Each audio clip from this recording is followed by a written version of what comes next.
Rasa Fairy Chicken ni dah lebih kurang macam kita makan ramen. Cuma mula-mula aku makan rasa pedas, tapi bila makan dah lama dia macam hilang pedas dia.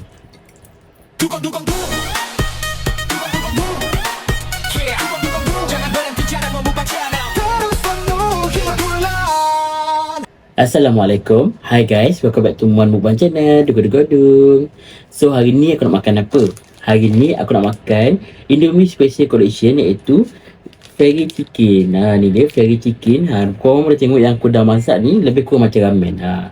Memang dia kata kat sini lah, ramen yang seakan-akan dia adalah pisa ayam pedas. Macam itulah ramen ni. Harga dia sangat murah.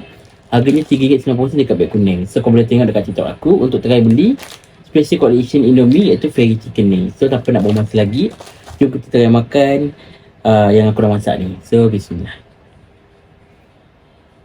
So jom kita makan, bismillah. Yang ni memang sebiji macam ramen. Pedas dia, dia punya mi dia memang sama.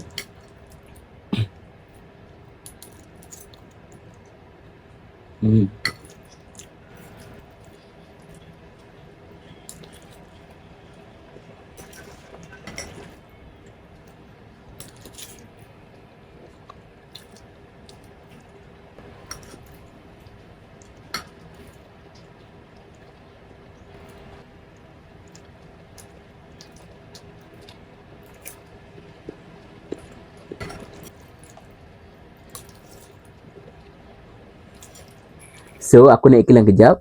Dekat depan mata korang ni ada 5 perisa limited edition daripada Indomie.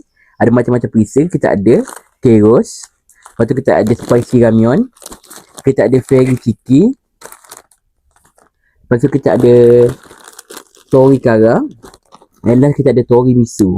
Ni dia. Semua ni adalah limited edition. Aku beli kat mana? Aku beli dekat TikTok. Harga dia RM3.90 je. So kalau kau nak beli boleh tekan beg kuning. Cuma benda ni kan limited edition. So kadang-kadang kalau kau pergi kat beg kuning tu dah habis ataupun dah sold out. So kalau kau bertuah je kau boleh beli ke 55 limited edition Indomie ni. So kau kena cuba beli and makan semua perisa daripada limited edition Indomie ni.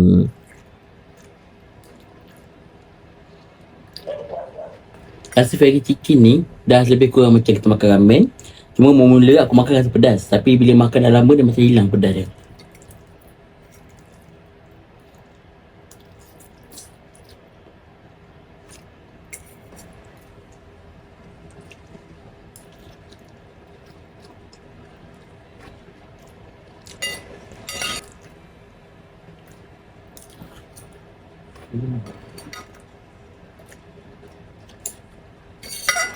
So kalau makan Fairy Chicken ni memang boleh dikatakan sedap. Cuma aku rasa macam biasa je, cuma tak terlalu pedas sangat. And boleh lah kalau siapa tak makan pedas boleh try makan Fairy Chicken ni. Harga dia sangat murah, dalam RM3.90 je dekat beg kuning.